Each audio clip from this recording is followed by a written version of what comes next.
Hello, everyone. Digital anchor Rachel Ramsey back here in the NBC4i Digital Center with another episode of Columbus Business Beat. Joining me now is Mark Summerson, managing editor for Columbus Business First. Thank you so much again for joining me here today, Mark. Oh, my pleasure, Rachel. So we're going to get right into it. Of course, with every show with Columbus Business Beat, we're going to talk about everything business here in Central Ohio and its growth. So we have a few stories to talk about today.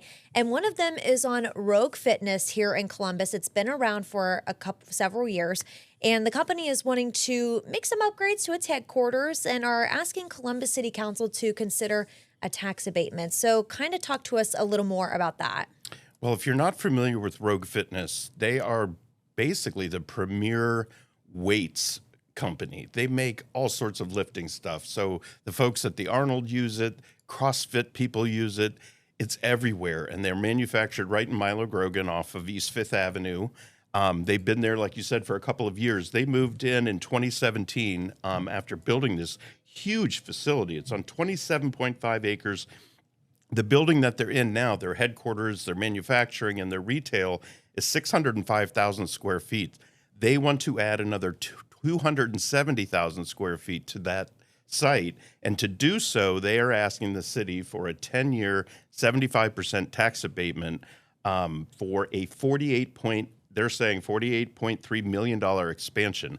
A lot of that money is $37 million is going into improvements to the site already, and then $11 million to add this 270,000 square feet.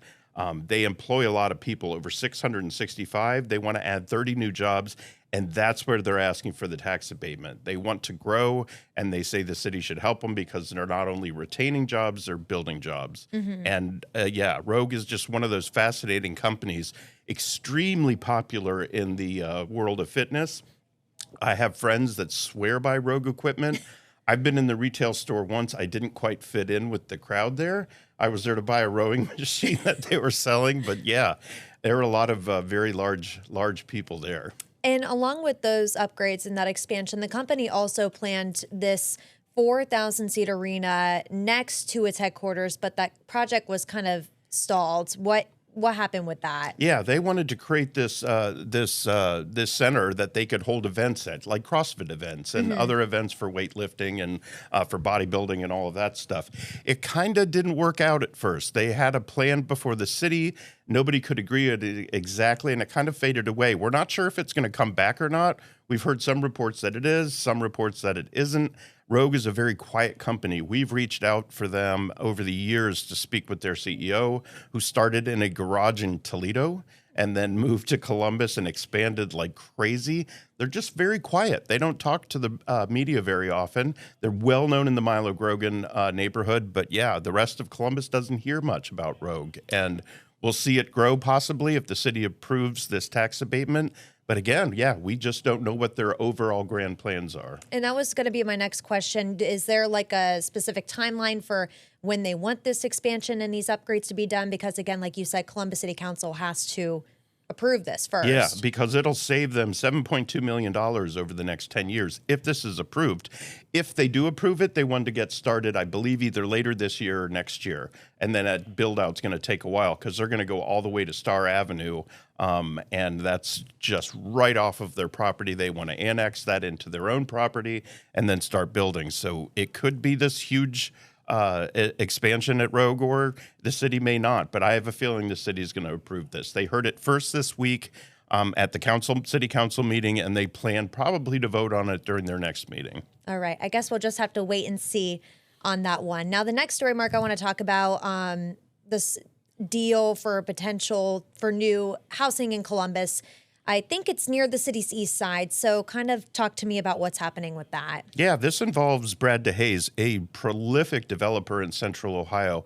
You may know him from he has a factory that he built that basically it's called Connect Block Housing, and it is modular homes that are built, or units that are built inside this factory. And he's training people that don't have experience in the building, so it's really in the building industry, so it's really fascinating. And they want to take these units and they want to build affordable housing on 5 acres on the Near East Side. It'll be 84 units. It's going to be called the Reserve at Maryland Avenue.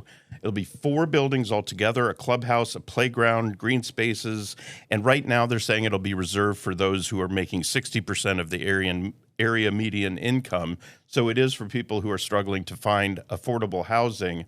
He has proved his point. If you go to the Trolley District, right at East Market, his apartments are going up now. They're leasing them now. More of them are being built, and they're going to finish up that project. They've been working on it for a little over a year. And again, it's these blocks that are built in his factory, and you just install them, stack them, and install each apartment on top of each other. And it's revolutionary. And he hopes that he has great proof of concept, and he can continue to do this around different areas. They're planning on doing this at the Job and Family Services building downtown and making that into a mixed-use building. This is one that the city has, and they want to work with him to create affordable housing in that as well. So, yeah, he was awarded the $2 million that he asked for, and this project could get started soon. And that's what I was about to ask, too. It's, again, with this, is there a specific timeline when they want this done, or do you know anything about that? Yeah, with this money in hand, that's going to have him get started soon. I believe they want to start this year or early next year. He's got a lot of work that is ahead of him. He has different ideas and different places that he wants to continue to use these building blocks that he has created in his factory and show different parts of the country. This is how you create affordable housing. You don't have to have a lot of work at the site. Basically, you're just stacking these things, connecting the plumbing and electricity that's already installed in the factory. It's just moved there on these giant trucks, stacked on top of each other with a crane, and they're pretty much ready to go after some outside finishing. Yeah, it seems pretty interesting. And I know you mentioned it a little talking about it. There's a lot of special amenities with this, too. It's interesting. Talk about that, too. Yeah, like I said, they're going to have a clubhouse, playground, green spaces. If you're going to build any sort of multifamily housing in Central Ohio, the city and others are going to ask you to put in green space, especially green space, and to give amenities. Just because these homes might be affordable doesn't mean that they won't have amenities like other complexes have. So, yeah, they're planning on making this a full mixed use or a full multifamily housing with lots of amenities in it as well. They're thinking it'll attract a lot of people. And again, this city desperately needs more housing and really needs more affordable housing. As we talked about last week, that the home prices just keep rising, and so do apartment rents. Yeah, they both are rising, unfortunately, especially with people that are wanting to buy homes. But at least now, again, there are several apartment complexes and developments that are available. My last question this is for a specific group of people, this apartment. Are there other apartment complexes similar to this that are also kind of popping up around Columbus as well? For affordable housing? Sure. Yes. Yeah. There are a lot of developers who are interested in either workforce or affordable housing that's below market level. But to do so, they're mostly getting some sort of help from the city and the state, and there is some federal money too. It depends on the development. Of course, there are places all over the city where you pay top dollar for your rents, but these spaces are going to be reserved for those who make less and make affordable housing, because all of these people are moving to Columbus. They don't all have six-figure jobs. They're not all working at Intel. It's going to be necessary to have price points from here to here. And yeah, this is just one little piece to a large puzzle, but every little bit helps. And, 84 units might not seem like a lot, but when you continue to add up 84 units here, 180 units here, it does provide more affordable housing for a larger part of the population. All right, perfect. Thank you so much, Mark. And of course, we'll be back here soon to talk more about Columbus and everything business that you want to know. But coming up next, we have NBC4's Jared Smalley. He'll join me after this break to talk about the growth of public transportation in the area. We'll have those details coming up after this.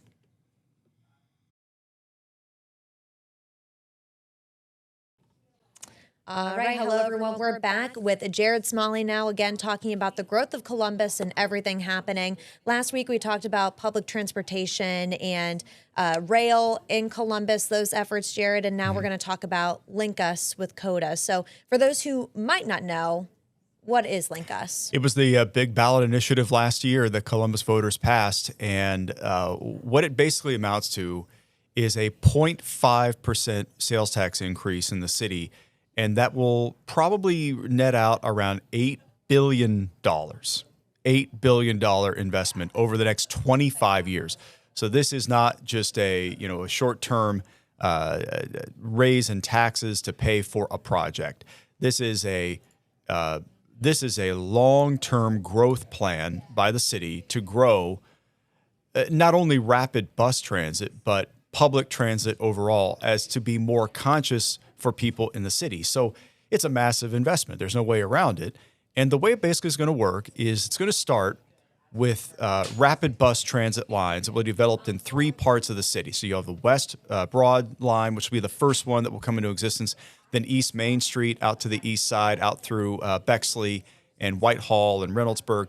And then you'll have eventually a Northwest Columbus line, which is something to connect Worthington to Dublin all the way down to downtown through protected bus lanes. And we can talk more about what protected bus lanes actually look like and how they function.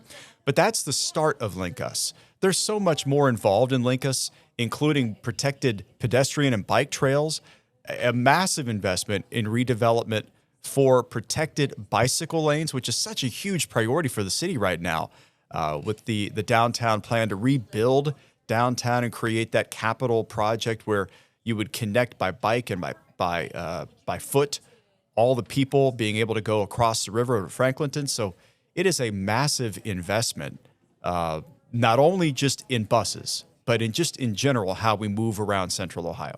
Yeah, and I know you mentioned kind of the protected bike lanes. What are some of the other benefits to this initiative? I think the one big thing is if you're commuting into the city and you're going to use one of these rapid bus transit lines. And so, rapid bus transit basically means if you've been to a city that has, the rapid bus system, it's protected lanes on a highway. So you have a lane that is specifically designed only for use by buses. So other drivers don't use that lane. It is just for buses. And then when those buses approach a traffic signal, there is a system worked out where the traffic signal gives priority to the buses, which means that your commute into downtown, anywhere along, let's say the first route will be the West Broad Street. So let's say you go out to the West Broad Street, the Hilltop, that area. Let's say you want to commute through downtown via this bus line. You could hop on one of, I think there's going to be 17 stops along that first line. You're going to hop on that bus, and when you get on, the only thing you're stopping for are the other bus stops.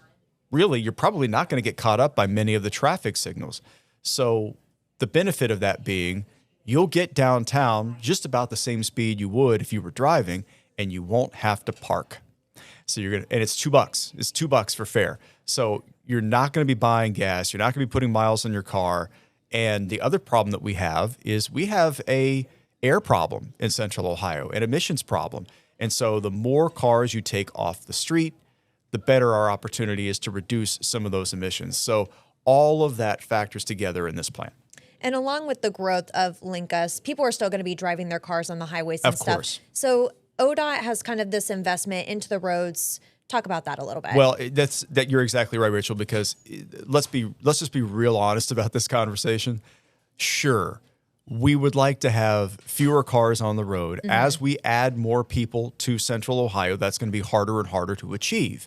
When you talk about adding 750,000 more people over the next 25 years, 750,000 people, can we add 750,000 more cars? Clearly, that's going to be a problem for us. And so the idea is, city leader and state leaders want to encourage people to use other public forms of transportation for a number of reasons.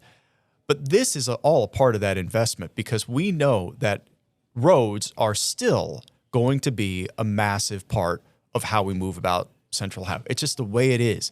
And traditionally, it's not just that we, grew up with cars. It's the fact that we are engineered around cars with parking lots. The way we get places, basically with how we build in parking. And you think about an area like Polaris or Easton, parking lots galore. Why? Because you're getting there by car. Mm-hmm. That's just how it is. That's not going to change overnight. And that's why the ODOT part of this is still such a massive part of the equation. We're not putting our cars in the garage and never leaving them. They're absolutely going to be a huge factor. The governor signed a 2-year, $11 billion transportation budget, and ODOT clearly a lion's share of that money going towards some massive projects. And in Central Ohio, that's really about 3 projects that are huge. There are many, many more projects, but the 3 that come to mind that are the biggest, you have the 70-71 split, which has been under construction since 1745. Back before there was a city of Columbus, that was already under construction. It has been just unbelievable, the generations that have come through this town and dealing with construction issues in 70-71 through 15, and that continues, and it will continue for years. But there are going to be some developments on that in the next few months as we make progress to get that flyover ramp from downtown back to Greenlawn Avenue back in service. Obviously, people want the 315 South to 70 East back open. It's still going to be closed for another year. You know, I remember they closed it. It was like, it's going to be closed for 2 years. And be like, what? Yeah. 2 years? So yeah, that's a huge one. And then you think about on the north side of town, that whole development between Worthington and Waldo on 23. That is well over 30% above the road's capacity on US 23 because of all the growth in Delaware County. So they've had to make a massive investment there. The study phase, by the way, is over. So they're on to, we're going to identify projects and start knocking these out. And these are going to be projects that will address one interchange at a time going up. They want to reduce stoplights in that area from 39 to 7, which means it's going to be a long, long project. And their tag on that is like $1.9 billion. That's a massive investment. And of course, the third is the Intel project, which, boy, if we knew what was really going on at Intel right now, we're waiting on that. You know, we would be probably more comfortable. But clearly the roads around Intel are going to have to be improved, in some cases widened. And that is all a part of this ODOT planning. Yeah. And again, I know you talked about this, but again, why is this so important with the investment in our roads? Because, I mean, we already have a ton of construction happening right now in Central Ohio with roads. So especially with these big 3 projects, why is it so important? It's especially important here just because it's not like we're going to get fewer cars. And even ODOT is understanding that while these projects are critically important to not only expand the capacity, but it also is to create safer passageways. And so the emphasis really is as much about safety and shoring up what we already have on our roadways, let alone adding capacity. Some of the concrete that is out there on our interstates is the original stuff from when the highway was first built. And daily wear and tear and weathering throughout generations is going to lead to decay and potentially safety issues. And, you know, I don't have to cite the number of, you know, safety issues that we've seen all over the country with roadways collapsing, especially bridges, and, you know, the infrastructure necessary to keep all of that up and running. You never stop improving those roadways. You don't. And so it isn't so much an investment in the new, it's investing in keeping what we have currently up and running. And that costs a lot of money. So it's not, you have to look at it in the investment standpoint. It's not just we're building a bunch of new roads. We're making sure the roads we have don't fall down or the roads we have don't collapse. And, you know, again, you can cite those studies, you know, those stories over the years around the country where, you know, things were left to decay and the result wasn't great. So that is a part of ODOT's mission, even more than just the expansion, but it's securing what we've already got. All right. Perfect. Jared, thank you so much again for talking about the growth of Columbus and everything with public transportation. We'll be back with more after this break.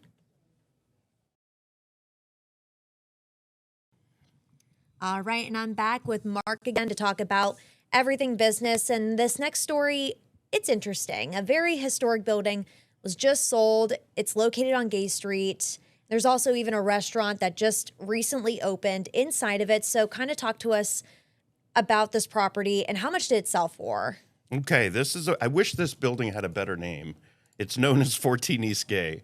It doesn't have a cool name like a lot of downtown buildings had. It was built in 1910, last renovated in 1992. It sold last in 2012 for $384,000. So go forward 13 years. It went on the market last month, and it didn't stay on the market very long. A lot of downtown buildings seem to linger and linger. This one sold within a month for $2.1 million, which was the asking price. We don't know who the buyer is. They're hiding behind an LLC right now. We're working on it and trying to figure out who bought it and what their big plans are for it. But like you said, the first floor has a very interesting and wonderful restaurant in it called Chouette. It's a French restaurant. Jeff Edwards, the developer who's working on that area of Gay and High especially, helped put that in. He developed it and hired the chef and everybody else that's in it. I had dinner there last month. It was a business dinner, so it was paid for by the company, but holy moly, that food was fantastic. If you haven't had a good French meal lately, this is the place to go. I absolutely loved it. You might also know that corner, especially because of the current art installation that is attached to that building and goes over Gay and High Street. And it's one of those installations that, again, Jeff Edwards put in, trying to make that neighborhood more interesting to the arts, restaurants, and residences and other retail. And so far, it's working out really well for them. I was going to say, I always see people posting about Chouette on TikTok and social media, and I'm like, wow, I need to go down there because it looks so good. So again, do we know anything about what's going to happen with that restaurant, or if it's going to stay the same even though it was bought, or what's happening with that? They have a long-term lease. We spoke with the Edwards Company yesterday and asked them about that. They said no worries on their end. They also don't know who the owner of the building is, but they'll find out shortly. But yeah, it's a 13,000 square foot building, super old, super cool. It has been renovated. Again, it's been 13 years, but I have a friend who had an office in there not too long ago. They said it was just a wonderful building to work in. And if you get to walk by at least and see what Chouette looks like from the outside, it's just beautiful. You do feel like you're in a French restaurant. For sure when you're in there, and it's just great. So yeah, it's just part of that whole development. Across the street is Hank's. There are other restaurants nearby and more plans for them, and you'll see more art installations going in there, of course. And then there's the whole Capitol line that'll be included in there, and it's just an area of growth. And we didn't think this building would stay on the market very long. I really thought Jeff Edwards might be interested in buying it, since he owns an awful lot around that area anyway. But no, we just don't know who it is at this point. Yeah, and that's the good news, is that the restaurant, they have that lease and they're still able to stay there because, like I said, from social media and TikTok and everything, everyone is making videos talking about how they want to go there and they're trying new things. So that's the plus. And you think too, hopefully whoever bought this building, that something comes out of it or some new stuff comes into it, because like you said earlier, that Gay Street area, very popular and has a bunch of restaurants. Yeah, and most of the other space above it is office space. I don't know how much of it's leased out now. I don't know if they're planning any changes to that building, any improvements. But because it's part of that area that's growing so fast, maybe there will be plans for it. And if you can go to Chouette, Rachel, have NBC4 pay for it and enjoy it, because it is super good. Now, I want to ask too, because downtown has a bunch of different and historic buildings, and I know recently there were some sales downtown with other buildings too. Do we see a lot of that? Because I think it was like the Huntington Bank buildings were for sale. It seems like there's been quite a few. There has been. There's been a lot of turnover in the past few years, and we've been tracking that as well. Most of the buildings are selling for dirt cheap. I mean, a lot less than what their valuation is through the city auditor or the county auditor's office. So we've noticed a lot of bargains, but this building at 14 East Gay went right for asking price, and so fast. It depends on the building. I think the larger office buildings and definitely the hotels that have been selling downtown, a lot of them are outdated. There's a lot of open space in them. The leases aren't all full. And so I think when you see some buyers going in for the larger buildings, they're going to offer a lot less. But this building is kind of small compared to the huge office buildings downtown. Yeah. It's at a really great location. So yeah, it went for asking price. But you're right. There have been a lot of sales downtown, and most of them have been way under what the valuation for those buildings have been. Yeah, I guess it's like all these business stories, we're waiting to see what happens with them. I'm really curious to see what happens with this too. And I'm glad that Chouette is staying there. Mark, thank you so much again for joining me for Columbus Business Beat. Thanks. Appreciate it. It's been great. And of course, if you want, the show is produced in partnership with Columbus Business First and is available to watch in multiple places. Each week, the program will premiere at 6:30 p.m. on Thursday, right on the NBC4 Columbus streaming channel. The app is available for download on smart TVs that have Roku, Amazon Fire, and Apple TV as well. And of course, the latest episode will also be available for watching on demand under the featured shows section. The program will also be available the following Mondays for additional viewing on our website, NBC4i.com, and also on NBC4's YouTube channel. Of course, for more information, you can find it on NBC4i.com/stream. And of course, for more information about everything Columbus Business First and how you can subscribe, you can go to ColumbusBusinessFirst.com, or you can scan the QR code that's on your screen right now. We'll see you next week right here on the NBC4 Columbus streaming channel with Columbus Business Beat.